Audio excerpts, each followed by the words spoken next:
Good morning students. நம்ம இது வரைக்கும் ஒரு 2 கிளாஸ் பார்த்துருக்கோம். ஸோ போன கிளாஸில் நம்ம என்ன பார்த்தோம் அப்படிங்கிறது உங்களுக்கு தெரியும்னு நினைக்கிறேன். போன கிளாஸில் parameter with type, parameter without type அப்படின்னு 2 மெத்தட் பார்த்தோம். பேராமீட்டர் வித்து டைப் அப்படின்னா கண்டிப்பாக அதில் டேட்டா டைப் மென்ஷன் பண்ணியிருக்கோம். பேராமீட்டர் வித்தவுட் டைப்னா அதில் நம்ம டேட்டா டைப் மென்ஷன் பண்ணியிருக்க மாட்டோம் அப்படின்னு சொல்லி பார்த்தோம். ஸோ இப்போ அடுத்ததாக நம்மளுடைய டாபிக் பார்த்தோம் அப்படின்னா இன்டர்ஃபேஸ் வெர்சஸ் இம்ப்ளிமெண்டேஷன். அது என்ன சார்? இன்டர்ஃபேஸ், இன்னொன்று என்ன? இம்ப்ளிமெண்டேஷன். ஸோ இன்டர்ஃபேஸ்னால் என்ன, இம்ப்ளிமெண்டேஷன் அப்படின்னா என்னன்னு பார்க்கலாம். An interface is a set of action that an object can do. நமக்கு தெரியும், C++லேயே பார்த்துருப்போம், கிளாஸ் ஆப்ஜெக்ட் அப்படின்னு சொல்லி ஒரு கான்செப்டை பார்த்தோம். அதில் கிளாஸ் அப்படின்னு ஒன்று இருந்தது அப்படின்னா கண்டிப்பாக ஆப்ஜெக்ட் அப்படின்னு சொல்லி ஒன்று இருக்கும். ஏன்னா கிளாஸ் இருந்தால் தான் ஆப்ஜெக்ட், கிளாஸை வச்சு தான் ஆப்ஜெக்ட் கொண்டு வர முடியும். இதில் இந்த கிளாஸ் அப்படிங்கிறத இன்டர்ஃபேஸ் அப்படின்னு சொல்லலாம், இந்த ஆப்ஜெக்ட் அப்படிங்கிறத இம்ப்ளிமெண்டேஷன் அப்படின்னு சொல்லலாம். ஏன் சொல்லலாம் அப்படின்னா, இந்த ஆப்ஜெக்ட் எந்த ஃபங்க்ஷனை கால் பண்ணணும் அப்படிங்கிற இன்ஸ்ட்ரக்ஷனே அந்த கிளாஸ் தான் அந்த ஆப்ஜெக்ட்டுக்கு கொடுக்கும். ஸோ அந்த ஃபங்க்ஷனை கால் பண்ணக்கூடிய ஆர்டர் கொடுக்குற அந்த கிளாஸை நாம் இன்டர்ஃபேஸ் அப்படின்னு சொல்லுவோம். அதே அந்த ஃபங்க்ஷனில் இருக்கக்கூடிய வேல்யூஸை இல்லை இன்புட்டை கால் பண்ணி எடுத்துகிட்டு வரக்கூடிய அந்த ஆப்ஜெக்டை இம்ப்ளிமெண்டேஷன் அப்படின்னு சொல்லுவோம். ஸோ அதுதான் இங்கே சொல்லியிருக்காங்க. For example, when you press a light switch, the light goes on. You may not have carried how it splashed the light. So நம்ம என்ன ஒரு டார்ச் லைட் எடுத்துக்கிறோம் அப்படின்னா, அந்த டார்ச் லைட்டை சுவிட்சை ஆன் பண்ணால் அந்த லைட் எரியும். இதில் நம்ம எடுத்துக்கிற விஷயம் என்னன்னா, அந்த சுவிட்சு, இன்னொன்று நாம் ப்ரெஸ் பண்ணக்கூடிய அந்த ப்ரெஸ். நம்ம அந்த சுவிட்சை ப்ரெஸ் பண்ணோடனே அந்த லைட் எரியுது இல்லையா? ஸோ அந்த சுவிட்ச் இன்டர்ஃபேஸ். அந்த சுவிட்சை நம்ம அழுத்துறோம் பார்த்தீங்களா, இது இம்ப்ளிமெண்டேஷன். ஸோ இது ரெண்டும் சேர்ந்தால் அந்த லைட் வெளிச்சம் அப்படிங்கிற அவுட்புட் நமக்கு கிடைக்கும். ஸோ அதனால் அந்த சுவிட்சை நம்ம இன்டர்ஃபேஸ்ன்னு சொல்லுவோம். அந்த சுவிட்சை நம்ம ப்ரெஸ் பண்ணோம்னா அந்த கொடுக்கக்கூடிய அந்த விஷயை தான் நம்ம என்ன சொல்லுவோம்னா இம்ப்ளிமெண்டேஷன் அப்படின்னு சொல்லுவோம். ஸோ அது ரெண்டும் சேர்ந்ததுன்னா நமக்கு கிடைக்கிற அந்த லைட் வெளிச்சம் தான் என்னது? Output. In object oriented programming language, an interface is a description of all functions that a class must have in order to be a new interface. So நமக்கு தெரியும், ஆப்ஜெக்ட் ஓரியன்டட் ப்ரோக்ராம் அப்படின்னாலே கண்டிப்பாக class and object concept வந்துடும். இதில் class அப்படிங்கிறது interface அப்படின்னா அதில் நம்ம யூஸ் பண்ணக்கூடிய ஆப்ஜெக்டை தான் என்ன சொல்லுவோம்னா இம்ப்ளிமெண்டேஷன். ஸோ கிளாஸ் ஆப்ஜெக்ட் என்ன பண்ணுங்கிற இன்ஸ்ட்ரக்ஷனை சொல்லும். இந்த ஆப்ஜெக்ட் என்ன பண்ணுன்னா கிளாஸ் சொல்கிற மாதிரி அந்த இன்ஸ்ட்ரக்ஷனை ஃபாலோ பண்ணி அந்த வேல்யூஸை கால் பண்ணோம். In our example, anything that acts like a light. So எப்படி லைட்டு நம்ம சுவிட்சை ப்ரெஸ் பண்ணால் அந்த லைட் எரியுதோ, அந்த மாதிரி கிளாஸும் ஆப்ஜெக்ட்டும் சேர்ந்து தான் நமக்கு அவுட்புட் கொண்டு வருது. அதாவது ஆப்ஜெக்ட் ஓரியன்டட் ப்ரோக்ராமில் should have a function definitions like turn on and a turn off. So அந்த லைட்டை ஆன், நம்ம லைட்டை எரிய வைக்கிறதுக்கே 2 கான்செப்ட் நமக்கு யூஸ் பண்ண போகிறோம். ஸோ 2 ஃபங்க்ஷன், அதில் ஒரு டார்ச் லைட்னு எடுத்தால் 2 ஃபங்க்ஷன் யூஸ் பண்ணலாம். ஒன்று லைட் ஆஃபு, இன்னொன்று லைட் ஆனு. ஸோ லைட் ஆஃபுங்கிற ஃபங்க்ஷன் லைட் ஆஃப் பண்ணி வைக்கும், லைட் ஆனுங்கிற ஃபங்க்ஷன் லைட் ஆன் பண்ணும். ஆனால் 2 ஃபங்க்ஷனுக்குமே நமக்கு அந்த இன்டர்ஃபேஸுங்கிற சுவிட்சும் இம்ப்ளிமெண்டேஷன் அப்படிங்கிற ப்ரெஸ்ஸிங்கும் யூஸ் ஆகுது. The purpose of interfaces is to allow the computer to enforce the properties of the class of type T. இதில் Tங்கிறது turn on, இன்னொன்று turn off. இந்த மாதிரி 2 பர்பஸுக்காக தான் நம்ம என்ன பண்ணுறோன்னா அந்த இன்டர்ஃபேஸஸ் யூஸ் பண்ணுறோம். May have the functions called x, y, z, etc. So இதுக்காக நம்ம என்ன பண்ணலாம், எக்ஸ்னு ஒரு ஃபங்க்ஷன் யூஸ் பண்ணிக்கலாம், ஒய் இசட் இந்த மாதிரி எத்தனை ஃபங்க்ஷன். ஒரு டார்ச் லைட்டுக்கு 2 ஃபங்க்ஷன் யூஸ் பண்ணுறோமா, இதே மாதிரி ப்ரோக்ராம்னு எடுத்துக்கிட்டோம்னா ஸோ நம்ம நிறைய ஃபங்க்ஷன்ஸ் வேணாலும் யூஸ் பண்ணிக்கலாம். ஸோ ஆப்ஜெக்ட் ஓரியன்டட் ப்ரோக்ராமில் நாம் ஏதாவது ஃபங்க்ஷன் யூஸ் பண்ணோன்னா கண்டிப்பாக அந்த ஃபங்க்ஷனில் கிளாஸுங்கிற ஒரு இன்டர்ஃபேஸ் இருக்கணும், அதே மாதிரியே ஆப்ஜெக்ட் அப்படிங்கிற இம்ப்ளிமெண்டேஷனும் இருக்கணும். அப்போ தான் நமக்கு ரிசல்ட் கிடைக்கும். A class declaration combines the external interface with an implementation of the interface. அதாவது a class declaration, ஒரு கிளாஸை டிக்ளேர் பண்ணுறோம் அப்படின்னாவே அதை நம்ம இன்டர்ஃபேஸ் அப்படின்னு தான் சொல்லுவோம். ஒரு கிளாஸ் அப்படின்னா இந்த இடத்துல அதை என்ன சொல்கிறோம், இன்டர்ஃபேஸ். அதே மாதிரியே அந்த கிளாஸ் மூலிமா நம்ம என்னத்தை உருவாக்குறோமோ அது இம்ப்ளிமெண்டேஷன். ஸோ பார்த்தோம் அப்படின்னா அடுத்த லைனில் சொல்லியிருப்பாங்க, an object is an instance created from the class. So ஒரு கிளாஸ்லேருந்து நம்ம என்ன க்ரியேட் பண்ணுறோம் அப்படின்னா ஆப்ஜெக்டை க்ரியேட் பண்ணுறோம். ஸோ அப்போ கிளாஸுங்கிறது இன்டர்ஃபேஸ், அந்த கிளாஸ்லேருந்து நம்ம என்ன உருவாக்குறோம், ஆப்ஜெக்ட் உருவாக்குறோம். எதுக்காக, நம்ம வேல்யூஸை கால் பண்ணி ரிசல்ட் கொடுக்கறதுக்காக. ஸோ அந்த ஆப்ஜெக்டை தான் நம்ம என்ன சொல்கிறோம், இம்ப்ளிமெண்டேஷன் அப்படின்னு சொல்கிறோம். The interface defines an object's visibility to the outside world. So நமக்கு நம்ம அந்த அவுட்புட்டை நமக்கு ப்ரொடியூஸ் பண்ணி கொடுக்கறது கிளாஸ் கிடையாது, ஆப்ஜெக்ட் தான். ஆனால் ஆப்ஜெக்ட்டு தான் நமக்கு ரிசல்ட்டை கால் பண்ணி கொண்டு வந்து கொடுக்குது. ஆனால் அந்த ஆப்ஜெக்டை க்ரியேட் பண்ணுறதே என்ன அப்படின்னு பார்த்தோம்னா கிளாஸ். அதை தான் சொல்கிறாங்க. So the interface defines an object visibility to the outside world. So இன்டர்ஃபேஸாக இருக்கக்கூடிய கிளாஸ் தான் ஆப்ஜெக்ட் உருவாக்குது. அந்த ஆப்ஜெக்ட் அந்த கிளாஸ் உருவாக்கின ஆப்ஜெக்ட்டு தான் அந்த ரிசல்ட்டை அவுட் சைடு வேர்ல்டுக்கு காட்டுது. The difference between interface and implementation is. So இன்டர்ஃபேஸுக்கும் இம்ப்ளிமெண்டேஷனுக்கும் என்ன டிஃப்ரெண்ட் அப்படின்னு பார்க்கும்போது இது ரொம்ப ரொம்ப முக்கியமான 2 மார்க்கு லிசன் பண்ணிங்க. இன்டர்ஃபேஸுக்கும் இம்ப்ளிமெண்டேஷனுக்கும் என்ன டிஃப்ரெண்ட் அப்படின்னு பார்த்தோம்னா, இன்டர்ஃபேஸ் அப்படிங்கிறது interface just defines what an object can do. So interface அப்படிங்கிறது என்னென்னா அந்த ஆப்ஜெக்ட் என்ன செய்யணும் அப்படிங்கிறத சொல்லக்கூடியது தான் இன்டர்ஃபேஸ், அதாவது class. But won't actually do it. இது செய்யாது, கிளாஸ்லாம் எந்த வேலையுமே செய்யாது.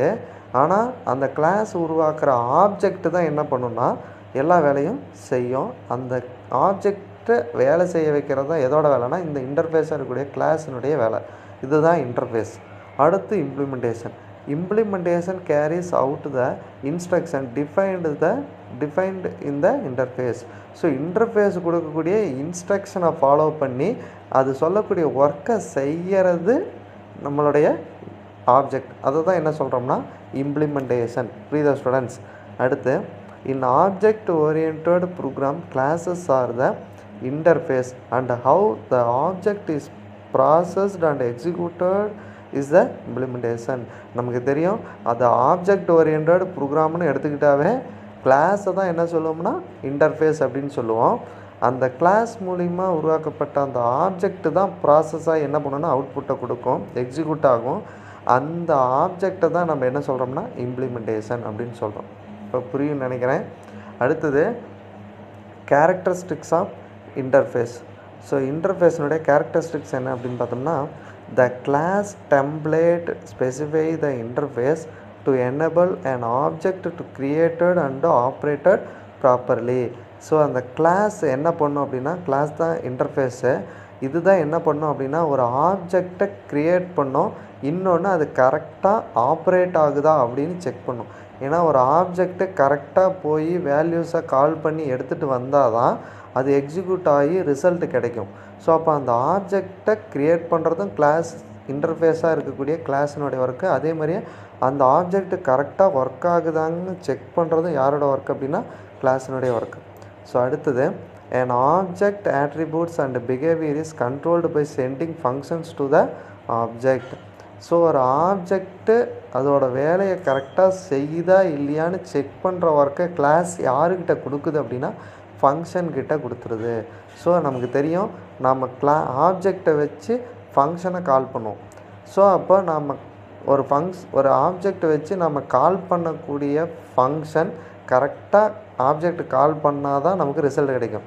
ஸோ அப்போ இந்த ஆப்ஜெக்ட்டு கரெக்டாக கால் பண்ணுதா இல்லையா, ஏதாவது தப்பு நடக்குதா, இல்லை காலிங் ஃபங்க்ஷன் கரெக்டாக நடக்குதா அப்படின்னு சொல்லிட்டு எல்லாமே செக் பண்ணுறது எது அப்படின்னா இந்த ஒர்க் யாருக்கிட்ட இருக்குது அப்படின்னா ஃபங்க்ஷன்கிட்ட இருக்குது. ஸோ இது புரிஞ்சிருக்குன்னு நினைக்கிறேன். Next for example let's take the example of increasing a car speed. ஒரு எக்ஸாம்பிள் கொடுத்துருக்காங்க. அதாவது ஒரு கார்னு எடுத்துக்கிட்டோம்னா கண்டிப்பாக என்ஜின் இருக்கும். ஸோ இந்த பிக்சர் கீழே பாரு ஒரு எக்ஸ்ப்ளனேஷன் கொடுத்துருப்பாங்க. அந்த எக்ஸ்ப்ளனேஷனை பார்த்து அந்த பிக்சர் புரியும். The person who drives a car doesn't care about the internal working.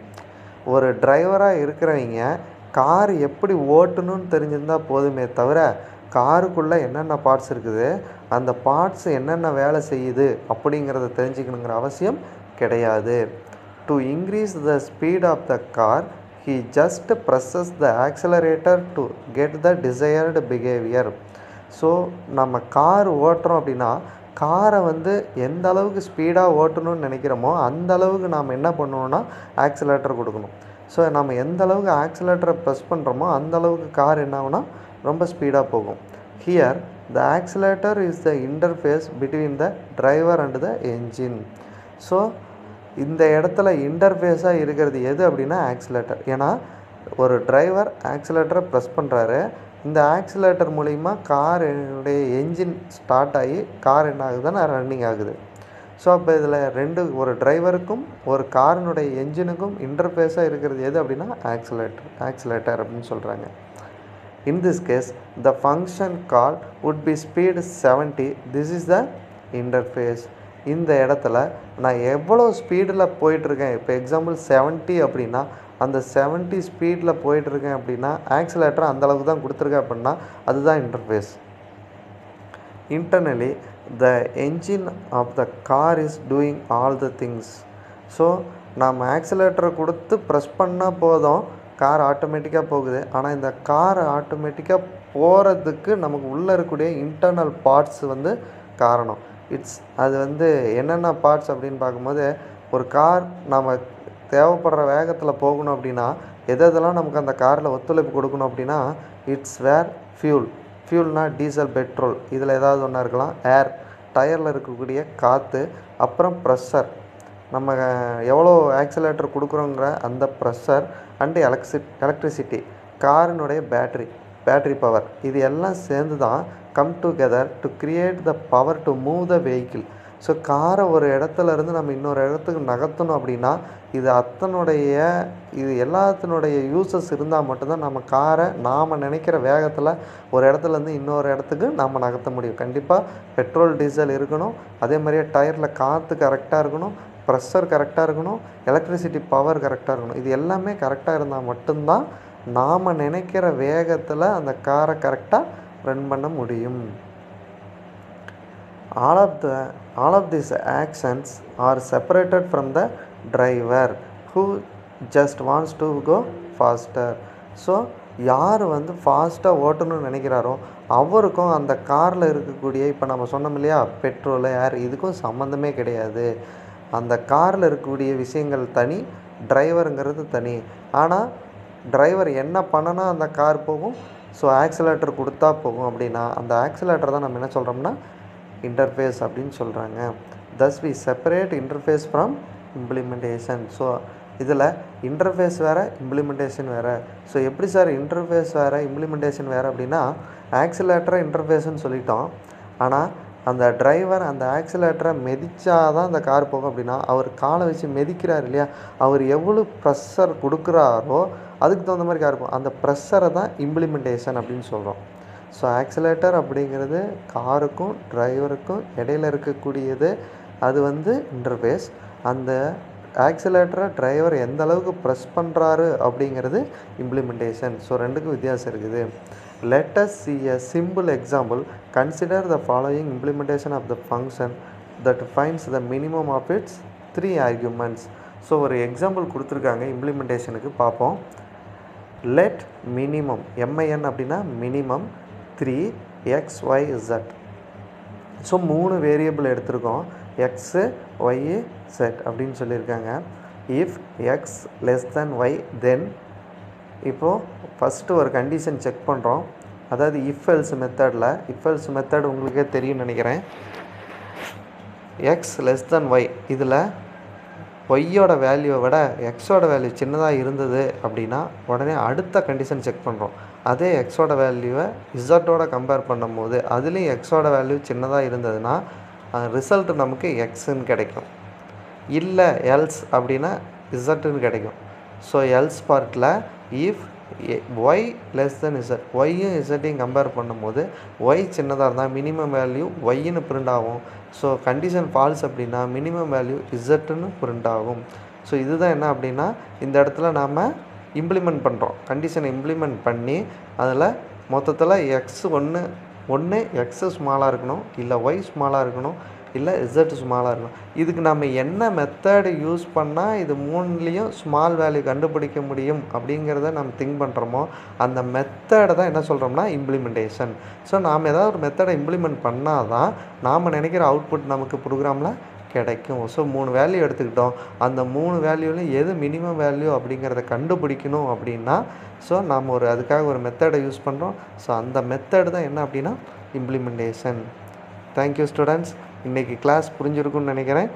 மீண்டும் அடுத்த கிளாஸில் சந்திப்போம். நன்றி.